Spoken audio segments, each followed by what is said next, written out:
아멘. 오늘 함께 살펴볼 말씀은 구약 성경 시편입니다. 시편 51편 16절부터 19절 말씀 보겠습니다.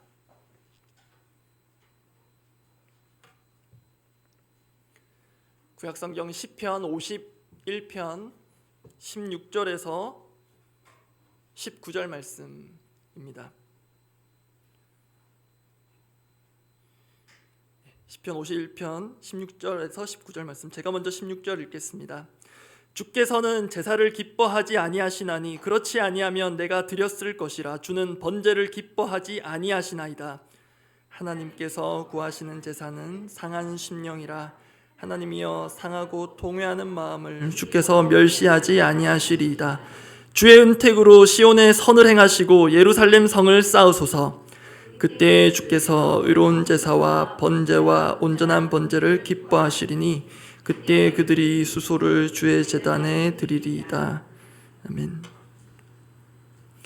고급 정보 하나를 먼저 알려드립니다. 2주 후에 고난주간 특별 부흥회가 있는데요, 그때 오시는 강사분 중에 한 분이 오늘 제가 나눌 설교 본문과 같은 본문을 준비하고 계신 것 같습니다. 조금 더 제가 잡은 본문보다 더 넓은 본문을 갖고 계시긴 한데, 제가 조금 더 미리 알았다면 제가 설교를 바꿨을 텐데요, 바꿀 수 있는 틈이 없었습니다. 그래서 오늘 나누는 메시지는 듣고 과감하게 잊으셔도 되겠습니다. 말씀 나눕니다. 교회가 하고 있는 것 또는 교회가 해야 하는 것들이 있습니다. 대표적으로 몇 가지 말씀드리면 예배가 있겠고요, 또 전도, 선교, 이런 식으로 쭉쭉쭉 나갈 수 있겠습니다. 여러분 생각하실 때 교회라면 이런 것은 해야 한다 하는 것도 있으실까요? 봉사 있겠고요. 지금 저희가 뭐 하라고 모였죠? 예배, 기도, 또 찬양했고요. 또 양육 교회가 해야 되고, 또 훈련 등등이 있습니다. 혹시 제가 기대하는 답을 하실 분이 있을까 싶었는데 아직 안 나온 것 같은데, 제가 입모양으로 힌트를 한번 드리겠습니다. 교회가 해야 하는 게 뭘까요? 한 번만 더 힌트를 드리겠습니다. 힌트가 너무 어려웠나요? 중보기도회는 아니었고요. 죄송합니다. 중보기도도 중요한데, 답은 수요기도회였습니다. 죄송합니다. 요즘 제가 혹시 수요기도라고 답하신 분 없습니까? 오늘 특별한 기도 응답이 풍성하기를 제가 축복해 드리려고 했는데 죄송합니다. 교회가 하는 것 또는 교회가 해야 하는 것, 조금 전에 살펴본 것들 다 중요한데요, 하나씩 차근차근 해 나가야 한다고 할 때, 그러면 가장 먼저 해야 할 것은 여러분 무엇이라고 생각하세요? 각자가 아마 조금 다를 건데요, 그래도 많은 수는 교회라면 이거 해야 한다 하나 꼽고 또 먼저 하자면 아마도 예배이지 않을까 합니다. 예배. 그런데 여러분, 하나님도 그러실까요? 예배 받으시는 하나님 편에서도 나에게 있어서도 가장 중요한 것, 예배, 선교, 양육, 훈련, 봉사 갖가지 것들 중에 나에게 있어서도 예배가 가장 중요하다, 예배가 1번이다, 그러실까요? 어떻게 생각하시나요? 이 부분 오늘 본문에서 확인이 가능합니다. 오늘 본문 16절입니다. 그런데 조금 의외입니다. 16절 말씀 제가 읽어드립니다. 주께서는 제사를 기뻐하지 아니하시나니 그렇지 아니하면 내가 드렸을 것이라. 주는 번제를 기뻐하지 아니하시나이다. 한글 성경은 제사를 기뻐하지 아니하시나니, 그리고 뒤에 번제를 기뻐하지 아니하시나이다, 둘 다 똑같이 기뻐하지 이렇게 번역했는데요, 히브리 원문으로는 이 두 단어가 조금 차이가 있습니다. 비슷한데 약간의 차이가 있는데요, 앞에 나오는 기뻐하다, 기뻐하지 아니하다, 원래는 그 단어는 기뻐하다잖아요. 기뻐하다는 여기에는 원한다는 의미가 같이 좀 담겨 있습니다. 그리고 두 번째 기뻐하다에는 기쁘게 받다, 이런 의미가 들어 있습니다. 결국 이게 히브리시라서 히브리시의 표현법상 16절에서 말하는 바는 이것입니다. 하나님은 제사를 기뻐 받으신다가 아니라 하나님은 제사를 기뻐 받지 않으신다, 이걸 두 번 강조하고 있는 것입니다. 그래서 우리는 예배 뜨겁게 열심히 잘 드리면 하나님 기뻐하시리라 생각하는 경향이 있는데, 그래서 이 말씀이 의외로 다가옵니다. 여기서 간단하게지만 지금 이 구절에 나오는 제사 그리고 번제라는 것에 대해 개념 정리가 필요합니다. 기본적으로 구약에서 제사라는 것은 짐승을 죽여서 제물로 드리는 것을 가리킵니다. 그럼 여러분, 왜 짐승의 죽음이 필요합니까? 예배자 대신 그 짐승이 죽는 것입니다. 그리고 번제, 이 번제는 그러한 제사의 한 형태입니다. 제물을 완전히 태워드리는 제사가 번제입니다. 그러한 제사법에 대한 말씀이 레위기 1장에 나옵니다. 레위기 1장에서 5장까지 총 5가지 제사 방식이 소개되는데 중요한 게 있습니다. 이스라엘의 제사법은 모세가 고안한 것이 아닙니다. 또 이스라엘의 레위인들이, 제사장들이 머리를 맞대어서 만들어낸 제사 매뉴얼도 아닙니다. 하나님이 주신 것입니다. 그중 첫 번째가 번제입니다. 하나님이 직접 말씀으로 주시면서 첫 번째 번제 말씀하시는데요, 그게 레위기 1장 1절부터 3절 말씀입니다. 제가 1절 먼저 읽어보겠습니다. 여호와께서 회막에서 모세를 부르시고 그에게 말씀하여 이르시되, 이스라엘 자손에게 말하여 이르라. 너희 중에 누구든지 여호와께 예물을 드리려거든 가축 중에서 소나 양으로 예물을 드릴지니라. 3절은 함께 읽어보겠습니다. 그 예물이 소의 번제이면 흠없는 수컷으로 회막문에서 여호와 앞에 기쁘게 받으시도록 드릴지니라. 여기에도 기쁘게 받으시도록 나와 있는데요, 오늘 본문 아까 읽었던 16절에 그 두 번째 기뻐하다, 그 받다라는 의미가 포함된 그 단어와 같은 어근을 가지는 문법적으로는 명사 형태입니다. 여기서는 하나님 기쁘게 받으실 수 있겠다 그렇게 나오는데, 그러면 원래의 제사법상으로는 하나님은 분명 제사를, 번제물을 기뻐 받으실 수 있습니다.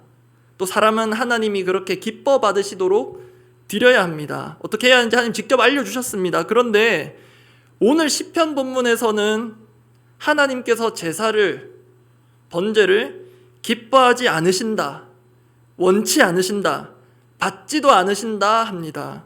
그러면 여러분, 뭐가 맞는 겁니까? 우리 하나님 정말 예배를 기뻐하시는 분이십니까? 아니면 예배를 원치 않으시는 분이십니까? 오늘 본문 시편 51편 마지막 구절에 그 답의 실마리가 보이는 것 같습니다. 오늘 본문 시편 51편 19절입니다. 19절 말씀 제가 읽어드리겠습니다. 그때 주께서 의로운 제사와 번제와 온전한 번제를 기뻐하시리니 그때 그들이 수소를 주의 제단에 드리리이다. 사실 레위기까지 갈 필요도 없이 19절을 보니 이번에는 또 기뻐하신다고 합니다. 이게 지금 하나님께서 제사를 기뻐하신다는 것인지 안 기뻐하신다는 것인지 여전히 헷갈릴 법한데요, 그것을 풀 실마리이자 연결고리가 어디에 있냐면 19절 제일 앞에 있습니다. 제일 앞에 있는 단어 세 글자가 뭐죠? 그때에. 일단 보니 하나님께서 예배를 기뻐 받으실 때가 있는 것 같고요, 반대로 기뻐 받지 않으실 때가 있는 것 같습니다. 앞선 16절에서는 분명히 하나님 기뻐 받지 않으시는 상황이었던 것 같은데, 그런데 그 사이에 몇 구절 지나고 보니 19절에 이르러 그때에는 예배를, 제물을 기뻐 받으실 수 있는 상황이 된 것으로 보입니다. 그럼 그 사이에 도대체 무슨 일이 일어난 것인가? 그게 오늘 설교 제목이 담겨 있기도 한 17절 말씀입니다. 시편 51편 17절 말씀 함께 읽어보겠습니다. 하나님께서 구하시는 제사는 상한 심령이라. 하나님이여 상하고 통회하는 마음을 주께서 멸시하지 아니하시리이다. 여기서 상한 심령이라고 할 때 상한으로 번역된 이 히브리 원어의 생생한 의미를 살리면 상한 심령은 이렇게 옮길 수 있습니다. 깨뜨려진 심령, 또 부서진 심령, 또 망가진 심령, 영혼이라고도 할 수 있습니다. 지금 이 시편을 쓰고 있는 사람의 영혼이 그런 상태입니다. 깨뜨려지고 부서지고 망가진 영혼입니다. 이 사람이 누구입니까? 오늘 나눌 메시지의 첫 번째 대지를 말씀드립니다. 하나님께서 구하시는 제사, 첫 번째는 죄로 인해 상한 심령입니다. 하나님께서 구하시는 제사 첫 번째는 죄로 인해 상한 심령, 그것을 하나님께서 찾고 받고자 하십니다. 지금 영혼이 망가질 대로 망가진 사람이 다윗인데요. 다윗이 쓴 시편인데, 다윗은 도대체 무슨 일로 인해, 무슨 죄로 인해 이렇게 상한 심령이 되었는가? 이 시편 51편의 표제라고 하는 제일 앞에 나와 있는 그 내용을 보면 알 수 있습니다. 참고로 히브리 성경에는 이 표제가 본문 1절로 들어가 있습니다. 이 표제 부분 제가 읽어드립니다. 다윗의 시, 인도자를 따라 부르는 노래를 부르는 방식입니다. 그리고 이 시편에 대한 중요한 배경을 알려줍니다. 다윗이 밧세바와 동침한 후 선지자 나단이 그에게 왔을 때. 예람이가 온 것 같은데요, 제가 올지는 몰랐지만 적절하게 수위를 맞추어서 그 역사적 사실을 설명드리겠습니다. 잘 아시는 대로 다윗은 어느 날 저녁 비정상적인 방법으로 자신의 들끓는 욕망을 충족시켰습니다.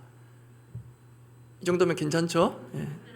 원하는 걸 얻었는데, 예람이가 손을 들어주었습니다. 고맙습니다. 원하는 걸 얻었으니 행복해야 합니다. 그렇죠? 그토록 원하는 욕망을 채웠잖아요. 근데 실은 그게 아니었습니다. 다 망가졌습니다. 충성스러운 부하의 가정이 송두리째 망가졌을 뿐만 아니라 자기 영혼도 망가졌습니다. 자신의 순간적 욕망을 채우고 그 사실을 덮기 위해 비열한 방식으로 충성스러운 부하를 죽음으로 내몰았습니다. 결국 자기 것이 아닌 여인을 자기 것으로 취하는 것에는 성공했습니다. 그런데 그것 빼고 다 망가졌습니다. 그런데 문제는 그런 범죄 후에도 꽤 오랜 기간 동안 그런 자신의 영혼의 상태를 전혀 깨닫지 못하고 있었다는 것입니다. 오히려 완전 범죄로 끝날 줄 알고 안도하고 있었습니다. 자기 반성의 기능은 마비되었고요, 자정 능력은 상실한 상태입니다. 그때 하나님께서 선지자 나단을 보내십니다. 다윗은 그제서야 깨닫습니다. 내 영혼이 망가질 대로 망가졌구나. 그런데 사실 이것이 은혜입니다.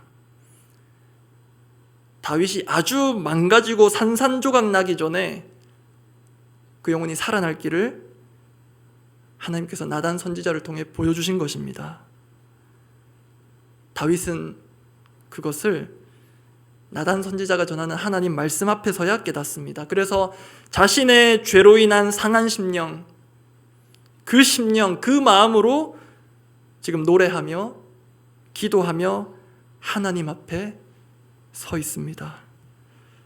여러분, 우리 각자 나름의 죄로 인한 상하고 망가진 심령으로 다윗처럼 이렇게 힘겹게 하나님 앞에 예배자로 서보신 적, 그런 경험 있으십니까? 제가 얼마 전에 새벽 기도 때는 간략하게 나누었던 이야기인데요, 제가 집에 있을 때 얼마 전의 일이었는데요, 유튜브를 폰으로 이렇게 넘기다가 보시면 아시겠지만 조회수를 올릴 그런 아주 나쁜 목적으로 만들어진 자극적인 썸네일들이 있잖아요. 그 썸네일이라는 게 그 영상의 그 첫 화면, 정지되어 있는 그 화면인데 그냥 지나갔거든요. 제가 보려는 건 아니었고 그냥 이렇게 손으로 넘겨서 지나갔는데 그 자극적인 썸네일이 저에게 남긴 잔상과 자극이 있었습니다. 지나갔는데 자극이 남아 있었습니다.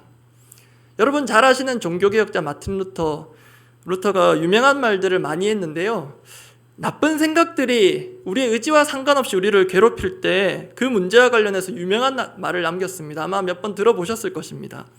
루터가 뭐라고 했냐면, 새가 머리 위로 날아드는 것은 막을 수 없지만 새가 머리 위에 둥지를 트는 것은 막을 수 있다.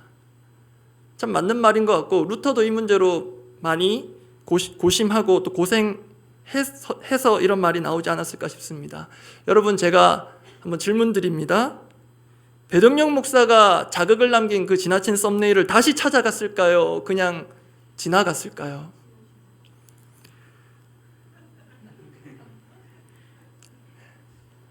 답변 안 드리는 게 좋을 것 같습니다. 분명히 처음에는 모르고 지나갔습니다. 그런데 당황스러운 것은 그렇게 지나갔던 것을 다시 찾아가 보려는 욕망이 제 안에 꿈틀대는 것을 느꼈습니다. 좀 부끄러운 이야기입니다. 그런데요, 그때 지금까지는 없었던 것 같은 독특한 경험을 했습니다. 말로 설명하기가 조금 어려운데요, 죄송해서 몸둘 바를 모르겠는 그런 마음이라고도 할 수 있겠습니다. 조금 의미를 부여해 보자면 포장하는 것일 수도 있는데요, 제 안에 계신 성령님을 향한 그런 죄송스러운 반응 같기도 했습니다. 또 한편 더 정확하게 말하자면 성령님께서 제 마음의 그 상태를 보고 보이시는 반응 같기도 했습니다. 또 한편에서는 성령님께서 제 안에서 나단의 역할을 하시는 것 같았습니다. 그래서 그날은 가만히 있을 수가 없더라고요. 거실을 막 혼자 안절부절 오가면서 큰일 났다고, 어떻게 하냐고 성령님께. 죄송한 마음에 야, 이거는 잘못했다는 말로만은 안 될 것 같았습니다. 그래서 유튜브를 그 자리에서 바로 폰에서 제거해 버렸습니다. 태블릿에서도 제거했습니다. 그 뒤로 다시 복구하지 않고 있고요, 아마도 영원히 복구할 일은 없을 것 같습니다. 제가 그동안 여기까지 오면서 죄만 짓고 살아오는 건 아니지만 그렇다고 죄 한 번 안 짓고 살아오는 것도 아닙니다. 그런데 공감하실지 모르겠습니다. 우리가 시간이 지나면서 저절로 느는 게 있습니다. 그것은 사람들이 모르게 죄를 짓는 스킬입니다. 다윗이 그렇게 했듯 사람들이 모르면 그만이란 식으로 우리는 죄의 문제를 덮는 데 꽤나 익숙해져 있을지 모르겠습니다. 그런데요, 참 신기한 게 그게 성공하면요, 나도 내가 한 걸 모르는 척 살게 됩니다. 그러는 동안 문제는 죄로 인해 망가진 내 심령은 방치되고 있다는 것입니다.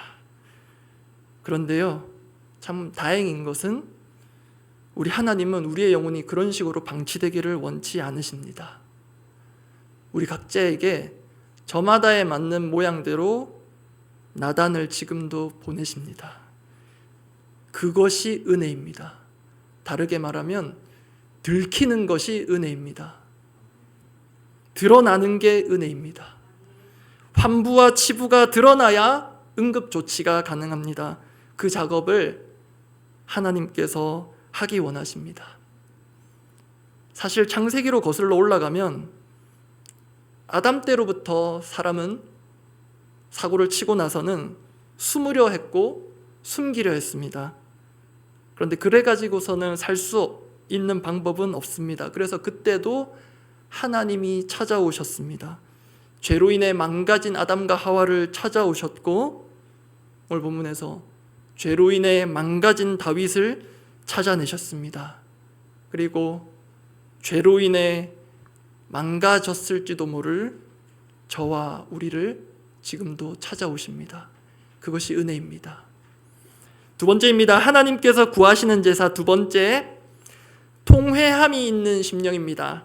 하나님께서 구하시는 제사, 첫 번째는 죄로 인해 상한 심령이었고요, 두 번째는 통회함이 있는 심령입니다. 이건 역시 오늘 본문 17절에서 확인되는 것입니다. 오늘 본문 17절 말씀 제가 한번 읽겠습니다. 하나님께서 구하시는 제사는 상한 심령이라. 하나님이여 상하고 통회하는 마음을 주께서 멸시하지 아니하시리이다. 우리 앞서 확인했습니다. 하나님께서 상한 심령 가진 자를 찾으신다, 찾아오신다. 그때 들킨 우리, 드러나고 노출되는 은혜를 경험한 우리의 마땅한 반응이 무엇이냐면 통회입니다. 이 통회로 번역된 단어는요, 슬픔이나 고통의 감정 또는 그것을 표현하는 것을 뜻합니다. 슬픔이나 고통이 주된 것입니다. 그런데 이 단어에 중요한 것이 있습니다. 그런 슬픔과 고통의 이유까지 이 단어가 포함하고 있는데요, 그러한 슬픔과 고통의 이유는 바로 죄로 인한 것입니다. 그것을 내포하고 있는 것이 이 통회라는 단어입니다. 그런데 여러분, 죄로 인한 슬픔과 고통 어느 정도 감지가 되시나요? 죄로 인한 슬픔과 고통, 특별한 경험이 있으신 분들은 아실 텐데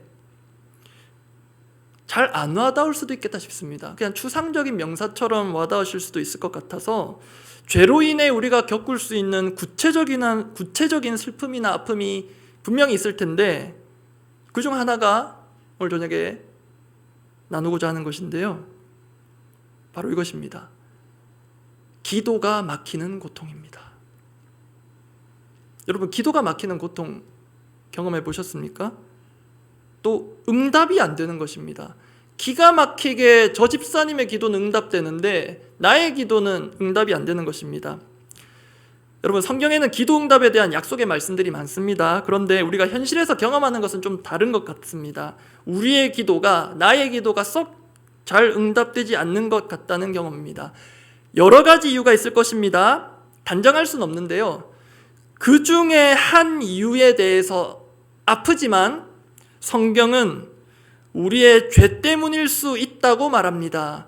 기도응답이 안 되는 것, 모든 것을 죄라고 하지 않습니다. 그러나 분명히 그 이유 중에 하나가 될 수 있는 것이 우리의 죄 때문일 수 있다고 성경은 말합니다.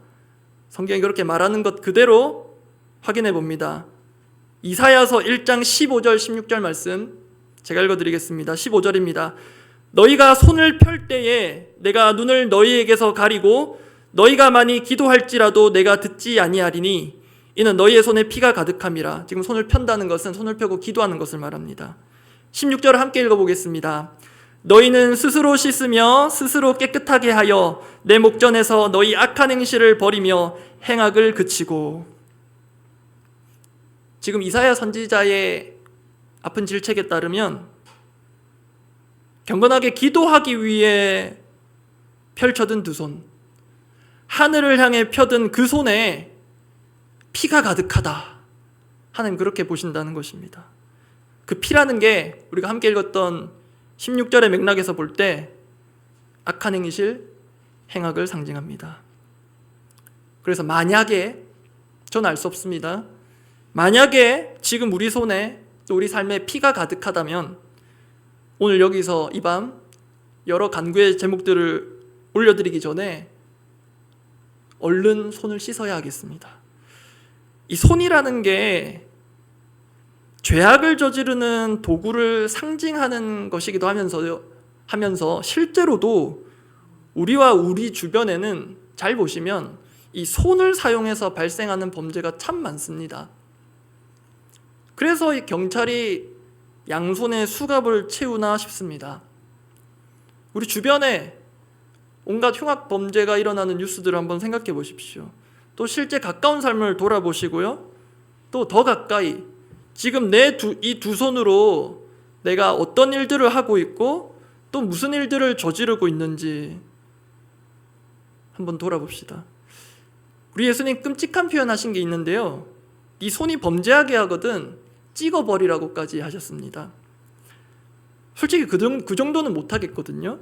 그 정도는 못하겠더라도 우리가 할 것은 정말 지금 내 손이 하나님 보시기에 깨끗한지, 묻어있는 것은 없는지 점검할 필요가 있습니다. 그리고 평소에 이 손을 깨끗하게 관리할 필요가 있습니다. 예수님 하신 말씀도 사실 주의 깊게 관리하라는 것을 일종의 충격요법으로 강조하신 것 같습니다. 이 점과 관련해서 제게 인상적인 기억이 하나 있는데요. 저는 종종 대중교통을 이용합니다. 이렇게 사람들 오가는 모습 보면은 뭔가 이렇게 의욕 같은 게 생기기도 하고 그렇더라고요. 얼마 전에 월요일 아침입니다. 월요일 아침에 판교에 갈 일이 생겼습니다. 그래서 지하철로 가는 게 제일 빨라서 교회 바로 앞에 있는 오리역에서 지하철을 타고 미금역 가서 신분당선으로 환승을 했는데요. 근데 가는 길에 느낌이 살짝 싸하더라고요. 어떤 장면이 머릿속에 떠올랐냐면 뉴스에서 본 출근 시간대 지하철 광경이 떠올랐습니다. 신분당선은 좀 심하지 않을까 들어보셨을 겁니다. 지하철이 아니라 일명 지옥철이라고 하는 그 콩나물시루처럼 발 디딜 틈 없이 가득 찬 지하철, 딱 그 생각이 났는데요. 설마 했는데 역시나였습니다. 그런 지하철을 처음 탔습니다. 플랫폼부터 이제 사람들이 줄을 서 있더라고요. 그래서 다음 차 타야 될 수도 있겠다 싶었습니다. 약속 시간이 빠듯해가지고 타야 되는데 하면서 갔는데 짓궂게도 제 앞 사람까지 타고 저는 못 탔습니다. 그래서 다음 차 기다려야지 하고 있는데요. 제 왼쪽 줄이 한 줄이 더 있었거든요. 이렇게 문이 열리면 양쪽에서 타잖아요. 지하철 타신 분 아실 텐데 이쪽에 제일 앞에 있는 분도 아니었고요. 뒤에 있는 분이었는데 갑자기 앞으로 오더니 저는 그렇게 지하철을 타는 걸 처음 봤습니다. 앞으로 타는 게 아니라 뒤로 돌아서 타더라고요. 그리고 타보신 분 아시겠지만 문 옆에 있는 기둥이 있습니다. 뒤로 타서 기둥을 잡고 몸으로 막 밀더라고요. 근데 제가 아무리 봐도 더 이상 탈 수 없는 지하철이었거든요. 그렇게 한 4, 5초 막 계속 밀고 하더니 제 속으로는 그냥 포기하세요 이렇게 하고 있는데 결국 포기하고 내리더라고요. 예. 그 광경 자체가 되게 무시무시했습니다. 예. 그래서 다음 지하철을 기다리고 탔습니다. 제가 제일 앞에 서 있었기 때문에 당연히 거뜬하게 타겠지 했는데 쉽지 않았습니다. 문 바로 앞에 있는 남자가 꼼짝도 안 해주더라고요. 조금 비켜달라고 하는데 콩나물시루 같기는 똑같았고요. 겨우 탔습니다. 그런데 저도 본 게 있었잖아요. 들어가면서 방향을 돌려서 조금씩 밀면서 이렇게 제 자리를 잡았는데 또 그럴 수밖에 없었습니다. 제 뒤로 들어오는 사람들이 저를 밀어 제끼는데 중간에 끼어가지고 아무것도 못 잡고 이렇게 있었거든요. 와, 진짜 꼼짝하기 힘들 만큼 진짜 사람이 끼어서 서 있는 채로 지하철이 출발했습니다. 근데 그때였습니다. 거의 저 바로 옆쯤에 있는 남자였는데요. 젊은 남자로 보였습니다. 그런데 손을 들고 있더라고요. 손이 이랬습니다. 손을 들고 있는 모습이 사람들이 다 껴있고 손이 이렇게 이 정도로 올라와 있더라고요. 그러면 손에 뭐 폰을 들고 있거나 뭘 들고 있어야 되는데 이러고만 있더라고요. 좀 이상해 보였습니다. 왜 저러고 있을까? 저렇게 손을 들고 있는 이유가 뭘까 싶었습니다. 뭐 불필요한 궁금증일지 모르겠는데요. 저의 주관적인 해석일지도 모르겠습니다. 제가 보기에는 그 콩나물시루 같은 그 지하철 속에서 사람 간의 신체 접촉이 있을 수밖에 없는 상황이고 괜한 접촉으로 오해를 받을 것을 대비해서 미리 나는 결백하다. 손을 되게 어정쩡하게 들고 있는 것처럼 보였습니다. 나 아니다. 약간 그런 위치, 높이, 그런 모양새였거든요. 알 수는 없지만 저는 저 젊은 남자가 크리스찬이지 않을까 생각했습니다. 저한테만 그렇게 보였을 수 있습니다. 그 사람은 다른 의도였을지 모릅니다. 한참 그렇게 가더라고요. 물어보고 내릴 걸 그랬습니다. 그런데 그 장면이 그때로부터 이후로도 계속 잊혀지지가 않았습니다. 그러면서 오늘 본문 보고 있는데 저게 손을 지키는 것일 수 있겠다. 평소에 우리가 손을 깨끗하게 관리하는 모습일 수 있겠다 싶었습니다. 우리의 손으로부터 저질러질 수 있는 각종 죄악들로부터 내 손을 지키고 또 나를 지키고 내 영혼을 지키고 상대방을 지켜주는 그 마음이 저에게 와 닿았습니다. 여러분, 죄로 인해 상한 심령, 그로 인해 통회해본 심령, 그런 이들의 특징이 있는 것 같더라고요. 그것은 남들이 보기에 이상하다 싶을 만큼 죄에 민감하다는 것입니다. 죄로 인해 고통받아 본 사람은 압니다. 통회해 본 사람은 압니다. 그렇게까지 할 정도가 있나 싶을 정도로 죄에 민감합니다. 다르게 말하면 정말 자신의 죄로 통회할 줄 아는 자는 자신을 철저히 죄로부터 지키며 살려고 발버둥칩니다. 그런 삶의 몸부림이 있어야 오늘 설교 제목 하나님께서 구하시는 제사, 하나님 앞에서의 예배가 거짓과 위선이 되지 않을 수 있기 때문입니다. 오늘 본문의 표현대로면 그런 삶의 몸부림, 발악 같은 것이 있어야 하나님께서 기뻐 받으시는 예배가 될 것이기 때문입니다. 말씀 정리하면서 마지막으로 오늘 보면 18절 확인해 보려고 합니다. 18절 말씀입니다. 제가 먼저 읽어드립니다. 주의 은택으로 시온의 선을 행하시고 예루살렘 성을 쌓으소서. 함께 한 번 더 읽어보겠습니다. 주의 은택으로 시온의 선을 행하시고 예루살렘 성을 쌓으소서.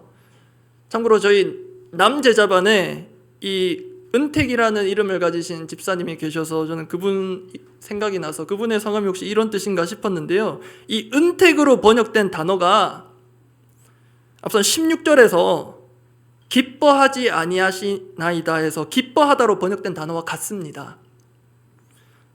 무슨 말이냐면 그 기뻐하다가 받다라는 뜻이 있다고 했었는데요. 주의 은택으로 시온의 선을 행하신다는 것이 무슨 말이냐 이런 뜻입니다. 주님은 받아주심으로 당신의 선함을 행하시는 분이십니다. 그것도 기쁘게 받으심으로 당신의 선함을 행하시는 분이 우리 주님이십니다. 근데 여러분 이것이 우리에게 있어서 얼마나 큰 은혜인지 또 역설의 은혜인지 모릅니다. 왜냐하면 우리 같으면 깨끗하고 향기 나는 사람 품기 쉽고요. 냄새 나면 바로 알아봅니다. 그런데 우리 하나님은 깨끗하고 향기 나는 심령도 분명 귀히 여기시지만 망가지고 깨뜨려진 심령, 죄로 인한 죄책과 고통에 휩싸인 영혼을 기쁘게 받으시기 때문입니다. 하나님 왜 그러실까? 28절이 우리에게 보여주는 것입니다. 하나님 당신의 궁극의 사랑과 선하심을 실천하시는 절호의 기회이자 최고의 재료가 우리의 상하고 통회하는 심령이기 때문입니다. 그렇기에 실은 제가 앞서 우리가 발버둥 쳐야 한다 말씀드렸는데요. 우리가 아무리 우리 손과 발을 우리의 몸과 내면을 깨끗하게 유지한다 해도 우리가 하나님께 기쁨으로 받아들여지는 근거는 우리가 아니라 하나님께 있습니다. 우리가 도무지 받아들여질 수 없는, 용납될 수 없는 잘못을 저지르더라도 하나님은 그런 우리를 받아주실 수 있습니다. 그게 우리의 예배가 하나님께 기쁘게 받아들여질 수 있는 궁극적인 원인입니다. 혹시 이 자리 가운데 상한 심령 있으십니까? 그대로 나아가는 이 저녁 되면 좋겠습니다. 숨기지 말아 봅시다. 아닌 척, 괜찮은 척 하지 않아 보면 좋겠습니다. 가면을 덮고 쓰고 나오는 게 나의 얼굴이고 그게 내 얼굴이라 착각하는 수준까지 이르렀을지는 모르겠습니다. 오늘 이 밤 저부터 우리 영혼의 민낯으로 은혜의 주님을 배우는 이 저녁이 되기를 바랍니다. 기도하겠습니다.